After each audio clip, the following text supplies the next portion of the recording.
What happens when a beloved Hollywood icon walks into a morning television show expecting a pleasant conversation, only to find himself under attack from the very host who invited him? In just 49 seconds, one condescending comment from Lorraine Kelly would spark an explosive confrontation that no one saw coming, leading to the most shocking walk-off in daytime television history. This is a story about respect, dignity, and what happens when someone pushes a gracious man too far. This is about a host who forgot that kindness matters more than ratings. This is about the moment when silence became more powerful than words, and this is about how a single afternoon changed everything for everyone involved.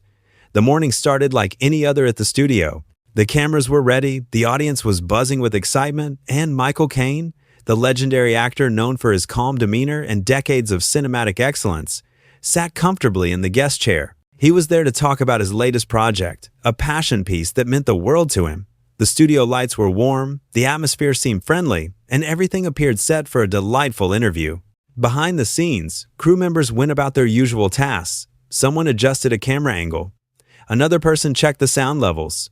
The makeup artist gave Michael one final touch-up, complimenting him on how well he looked. He smiled and thanked her kindly, as he always did. That was the thing about Michael Caine. He treated everyone with the same courtesy, whether they were a fellow actor or a production assistant. It was just who he was. The stage manager counted down. 5, 4, 3, 2, 1. The red light on the camera blinked on. They were live. Hundreds of thousands of people were now watching from their homes, settling in with their morning tea, expecting nothing more than the usual cheerful banter that morning television promised. Lorraine Kelly, the host known for her bubbly personality, smiled at the camera as she introduced her guest. But there was something different in her tone today, something sharp beneath the sweetness. As Michael settled into his seat, ready to share his stories, the energy in the room began to shift. Lorraine started with what seemed like a simple question. So Michael, you are here to talk about this new film of yours. Tell me, at your age, why are you still making movies? Should you not be thinking about retirement? The question hung in the air like a dark cloud. Michael blinked, processing what he had just heard. The audience shifted uncomfortably in their seats. Even the panel members, Sarah and David, exchanged awkward glances. Someone in the audience coughed. It was one of those coughs that happens when people do not know what else to do in an uncomfortable situation. Michael kept his composure, that famous English grace never leaving him. Well, Lorraine, I make films because I love the craft. Age has nothing to do with passion for your work. Some of the greatest artists created their best work later in life. Look at Michelangelo. Look at Picasso. But Lorraine was not finished. She leaned forward, her smile now looking more like a smirk. She cut him off mid-sentence. That is all well and good, but let us be honest here, Michael. Are people really interested in seeing someone your age on screen? I mean, audiences today want young, fresh faces, do they not? They want to see people they can relate to, not someone who belongs in a retirement home. The words hit like a slap. A retirement home. She had actually said that, on live television, to one of the most respected actors in the world. The camera caught the moment perfectly. You could see Michael's expression change just for a second. Not anger, not hurt, but something deeper. Disappointment. Sarah, one of the panelists, looked shocked. Her face had gone pale. She tried to interject, her voice shaking slightly. Lorraine, I think that is crossing a line. Michael is here as our guest, and I think we should. Lorraine cut her off with a wave of her hand, not even bothering to look at Sarah. No, Sarah. I am just asking what everyone is thinking. We need to be real here. This is not some fluffy interview where we just say nice things and pretend everything is wonderful. This is honest television. People want the truth. Sarah sat back in her chair, clearly hurt by the dismissal. David put his hand on her arm briefly, a gesture of support. He looked at Lorraine with concern in his eyes, as if trying to silently communicate that she needed to stop, that she was going too far. Michael's jaw tightened slightly, but his voice remained steady. When he spoke, each word was measured, careful. I think you will find that audiences appreciate good storytelling, regardless of the age of the people telling it. My films have done quite well, thank you very much. Just last year, my latest project opened at #1 and stayed there for 3 weeks. The reviews were excellent, the audiences loved it, so I am not quite ready for that retirement home just yet. There was a hint of steel in his voice now, though his tone remained polite.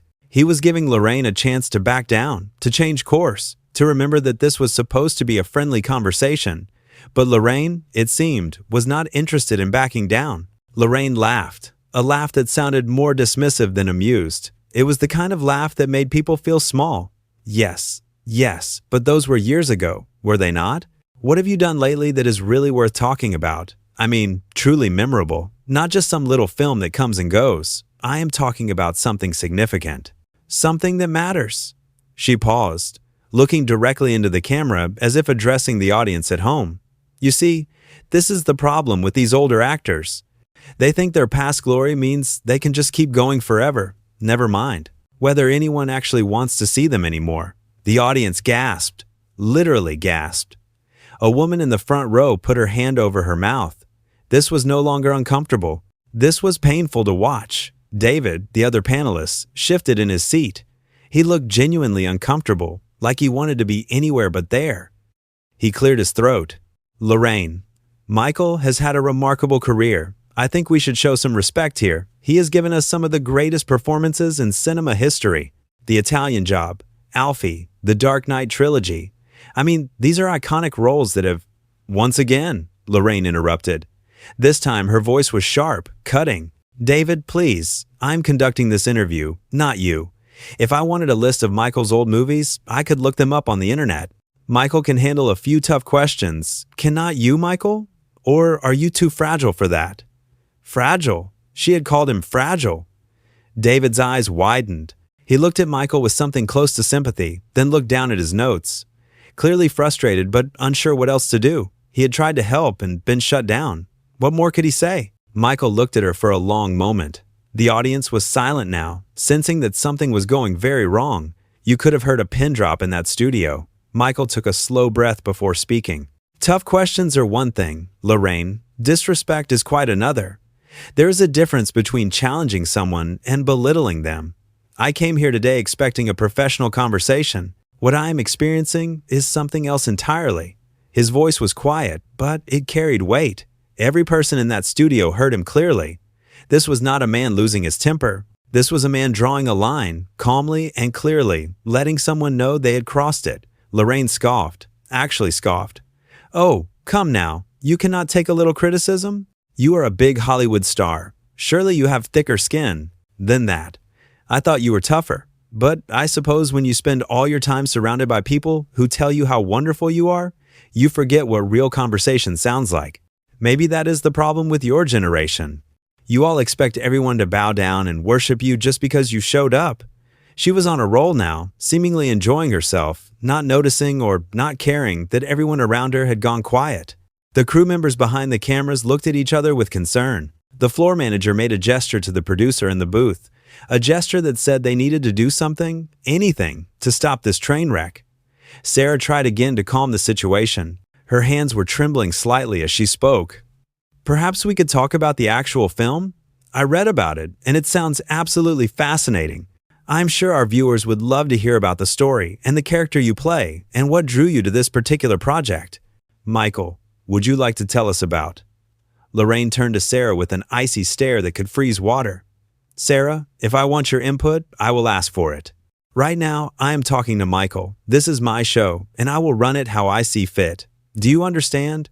Or do I need to remind you who signs your paycheck around here? Sarah's face flushed red. She looked down, blinking rapidly. David reached over and squeezed her hand under the table, a small gesture of solidarity that the cameras barely caught. But Michael saw it. He saw how Lorraine treated her colleagues. He saw how she spoke to people who were supposed to be her team. Michael watched this exchange, his eyes narrowing. He could see that Lorraine was not just being rude to him, but to her own colleagues as well. This was not about tough journalism. This was about power, about putting people down, about making herself feel important by making others feel small. You know what, Lorraine? I came here today in good faith. I came to share something I worked very hard on, something that means a great deal to me. I came prepared to have a real conversation about art, about storytelling, about what it means to dedicate your life to something you love. But I did not come here to be insulted, and I certainly did not come here to watch you bully your own colleagues. The words hung in the air. Michael had said it. He had called it what it was, bullying. The audience seemed to collectively hold their breath. This was the moment where everything could still be saved if Lorraine would just apologize, if she would just acknowledge that she had gone too far. But that is not what happened. Lorraine leaned back in her chair, crossing her arms. Her face showed no sign of remorse, no hint that she understood what she had done. Insulted? I am simply being honest. Maybe that is something you are not used to anymore. Everyone just telling you how wonderful you are all the time. Maybe you need someone to bring you back down to earth, to remind you that you are not as special as you think you are, that your time has passed, that the world has moved on without you. Each word was like a hammer blow. The camera zoomed in slightly on Michael's face. You could see the moment when something changed. Not anger, not rage. Something quieter but more powerful. Resolution. The decision had been made. David looked at Michael sympathetically. His voice was soft, gentle, almost apologetic. Michael, I think your work is brilliant. I was just telling someone the other day how much I admire your dedication to your craft. Your performance in the new film is extraordinary. I had the privilege of seeing an early screening, and I was moved to tears. The depth you bring to every role, the way you make us believe in these characters, it is truly remarkable. You are an inspiration to so many of us. It was a beautiful moment of kindness in the middle of all this ugliness. David was trying to counterbalance Lorraine's cruelty with genuine praise, but Lorraine would not allow even that. Lorraine snapped at David, her voice rising. Nobody asked you, David. This is my show, and I will run it how I see fit. If you cannot handle that, maybe you should not be sitting at this table. Maybe I should find panelists who actually understand how television works. People who know that we are here to entertain, not to kiss up to every guest who walks through the door. David's face went pale. He had been publicly humiliated on live television for doing nothing more than trying to show basic human decency. Sarah reached over and touched his arm, a wordless gesture of support. The tension in the studio was thick enough to cut with a knife. Michael took a deep breath, the kind of breath someone takes when they are trying very hard to remain polite. When he spoke, his voice was quiet, measured, but filled with a dignity that no amount of insults could diminish. Lorraine, I have been in this industry for more than 50 years. I have worked with some of the finest directors, actors, and crews in the world. I have seen the best of what humanity can create when people work together with respect and passion. And in all that time, through all those experiences, I have learned one very important lesson. Life is too short to spend time with people who do not respect you. It is too precious to waste on negativity and cruelty. It is too valuable to give away to those who would rather tear others down than build something beautiful. The audience was completely silent. Some people had tears in their eyes. This was not just about a television interview anymore. This was about something deeper, something universal. This was about standing up for yourself, about knowing your worth, about refusing to accept treatment that diminishes your humanity. Lorraine rolled her eyes dramatically, playing to the camera. Oh, here we go. The big dramatic speech. Are you going to cry now? Is that what happens next? The big famous actor breaks down because someone asked him a few hard questions? How predictable. How typical. How absolutely pathetic. Pathetic. She had called him pathetic. On live television. In front of millions of viewers. After everything else, that word, that final insult, was the line that could not be uncrossed. That was the moment. That single comment was the breaking point. Michael stood up from his chair. The movement was slow, deliberate, filled with purpose. He was not storming off. He was making a choice. A conscious, dignified choice. He carefully removed the small microphone clipped to his jacket, handling it with the same care he gave to everything else. The studio fell completely silent. Even the camera operators seemed to hold their breath. Time seemed to slow down. Sarah's voice broke the silence. She spoke softly, almost pleading, her voice thick with emotion. Michael, please, please do not go. We would really love to hear about your film. I have been looking forward to this conversation. Please, just ignore her and talk to us instead. Michael gave Sarah a kind smile, the warmth in his eyes genuine and touching. Thank you, Sarah. You have been lovely throughout all of this. Your kindness in the face of all this unpleasantness shows real character. And David, you as well. Your support and your attempts to maintain some dignity in this conversation, I appreciate that more than you know. You both tried to do the right thing, even when it was difficult. That takes courage. He placed the microphone gently on his chair, treating even this simple object with respect.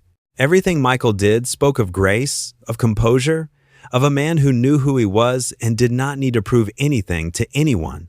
But I will not sit here and be mocked by someone who clearly has no understanding of what it means to dedicate your life to a craft. Someone who confuses cruelty with honesty, who mistakes insults for journalism, who believes that tearing others down somehow builds herself up. I have worked too hard and lived too long to accept that kind of treatment from anyone. Lorraine laughed again, but this time there was a hint of nervousness in it. Her confidence was starting to crack. You cannot just walk off my show. This is live television. Do you have any idea what you are doing? You are going to look ridiculous. Everyone will think you are too sensitive, too weak to handle a real conversation. Is that really the image you want to project? Michael looked at her one last time. His voice was quiet, but every word carried the weight of absolute certainty. Actually, Lorraine, I can. And I am. And I think the viewers at home will understand exactly why. They will see this for what it is. Not a tough interview, not honest journalism, just unnecessary cruelty from someone who seems to have forgotten what it means to treat people with basic human dignity. He turned toward the exit, and for just a moment, he paused.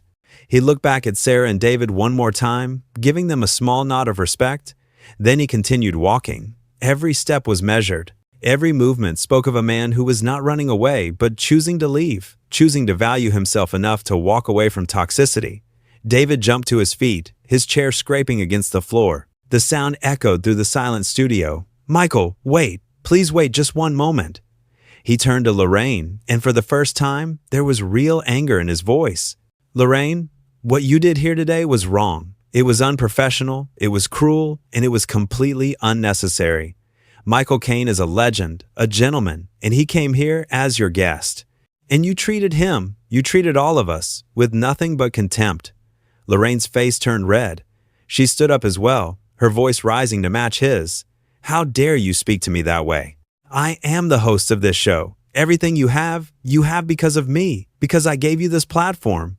And this is how you repay me? By taking his side?" Sarah stood up too, her voice shaking but determined. "This is not about taking sides, Lorraine. This is about basic human decency, about respect, about treating people the way you would want to be treated. And what you did today, what we all just witnessed, was the opposite of all of that."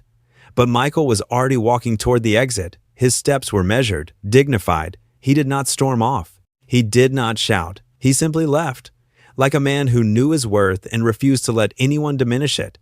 Lorraine sat frozen in her chair, her mouth slightly open. For the first time since the interview began, she seemed at a loss for words. Sarah looked down at her notes, clearly uncomfortable. David stared at Lorraine with something between disappointment and disbelief. Sarah finally broke the silence. "Well, that was unfortunate." Lorraine tried to regain her composure, forcing a smile. "He was just being too sensitive. I was only asking reasonable questions." David shook his head. "No, Lorraine, those were not reasonable questions. Those were insults. You attacked a man who came here as your guest. You belittled his career, his age, his work, and then you were rude to us when we tried to help." Sarah nodded in agreement. "David is right. That was completely unprofessional. Michael Caine is a legend. He deserved better than that." Lorraine's face flushed red. "Oh, so now you are both turning on me? This is my show. I built this show." A producer rushed onto the set, looking panicked. He whispered something urgently to Lorraine. She waved him away dismissively. I know. Just go to a commercial break or something." But it was too late. The damage was done. The cameras had captured everything. The audience had witnessed it all. What was supposed to be a pleasant morning chat had turned into a public relations nightmare. David stood up, removing his own microphone with deliberate slowness. His hands were steady now, his decision made. "You know what, Lorraine? I think Michael had the right idea. I think he showed us all exactly what to do when someone treats you without respect. You do not argue. You do not fight. You simply remove yourself from the situation. You choose your own dignity over their dysfunction." Lorraine looked genuinely shocked now. The mask was slipping. The confident host was disappearing, replaced by someone who was beginning to realize that actions have consequences. "What are you doing? You cannot be serious. David, sit down right now. That is an order." David placed his microphone on the table with a soft click. The sound seemed loud in the stunned silence. "I am leaving. I will not be part of a show that treats people like this. Not anymore. I have watched you do this before, Lorraine. I have seen you belittle guests, dismiss colleagues, treat people as if they are beneath you. I stayed quiet because I needed this job, because I told myself it was not my place to say anything. But today, watching you tear down someone as decent as Michael Caine, I realized that silence makes me complicit, and I will not be complicit anymore. He looked at Sarah. Sarah, are you coming? We do not have to stay here. We do not have to be part of this. Sarah hesitated for just a moment. You could see the conflict on her face. This was her career. This was her livelihood. But then she looked at Lorraine, really looked at her, and something in her expression hardened. She nodded slowly, then more firmly. Yes, yes, I am coming. I am done. I am done pretending that this is okay. I am done watching good people be treated badly for entertainment. She removed her microphone as well, her hands trembling slightly, but her resolve clear. Lorraine watched in horror as her panel members walked off the set, following in Michael's footsteps.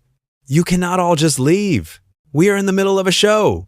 But they did not stop. They did not look back. They simply left, leaving Lorraine alone at her desk, surrounded by empty chairs and a studio full of stunned crew members. The producer rushed back onto the set.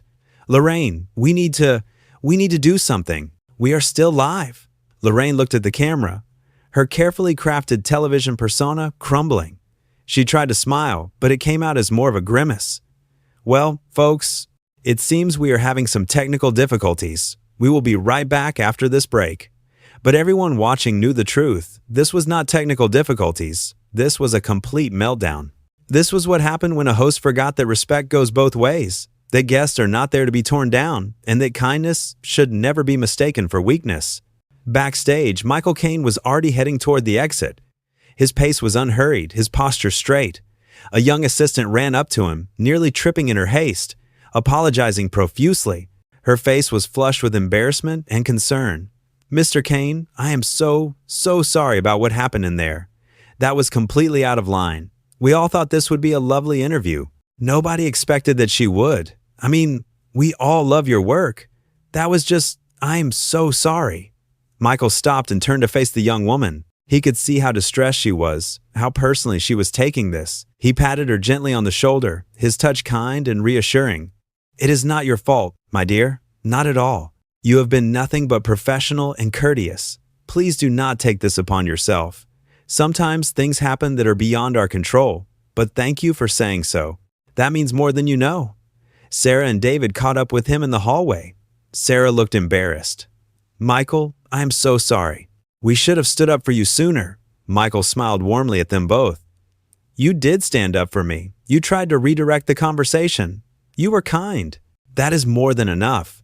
David shook his hand. You handled that with such grace. I do not know how you stayed so calm.